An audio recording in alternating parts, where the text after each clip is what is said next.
Okay, this is what's cooking at Neil's house, inspired by a friend. I just marinated my steak with extra olive oil, salt and pepper, and I did it on both sides. I put the olive oil on there first, put the salt and pepper on there, and then I flipped it around. And then I moved it around on the plate to try to pick up or spread around whatever's on the steak. So there you can see it's absolutely covered in salt, pepper, and olive oil. Now I'm going to let this sit for an hour, and then when I come back, I'm going to actually start frying it up and stuff. And I'm trying something new today with the steak.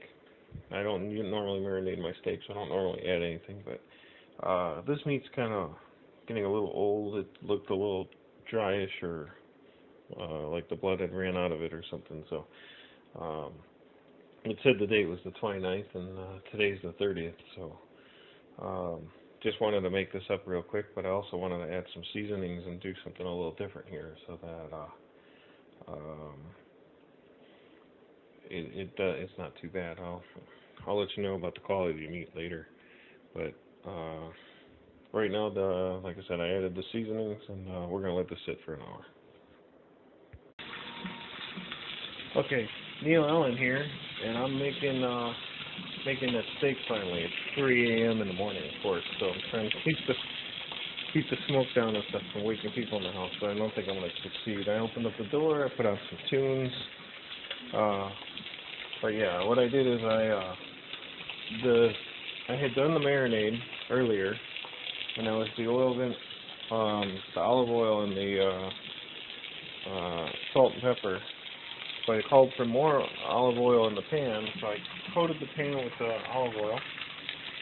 And then I added, it also called for a little bit of butter, and then you wanted to wait until the butter browned. Well, the pan was so hot that it browned immediately. And it said a tablespoon of butter, but all I did was, if you can see this, I only cut off like this little edge here, and I took all the pieces and threw it in there, and it melted right away, and started browning right away as well. As soon as I added the steak to the oil, you get a splash everywhere. But that's because of how hot the pan was. And as you can see, it's being fried right up right now. And I do have to say, this steak's looking pretty awesome. Normally I don't use the oil or the butter. Normally the steaks have enough juices that I can just throw it on the pan, and I don't need any of that stuff. I don't usually season my steaks until after they're done frying.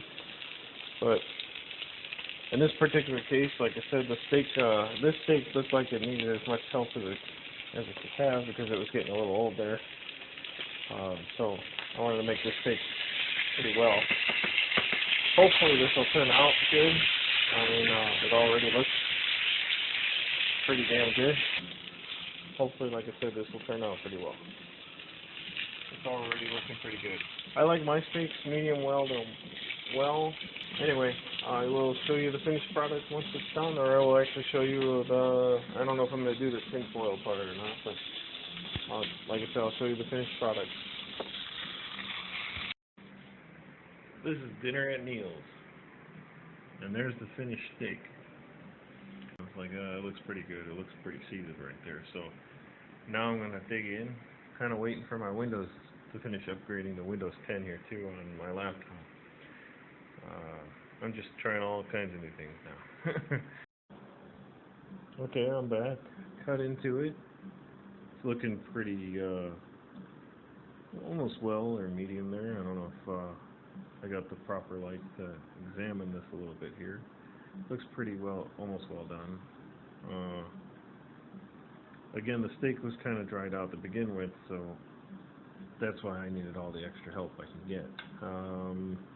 Alright, I'm going to dig into this.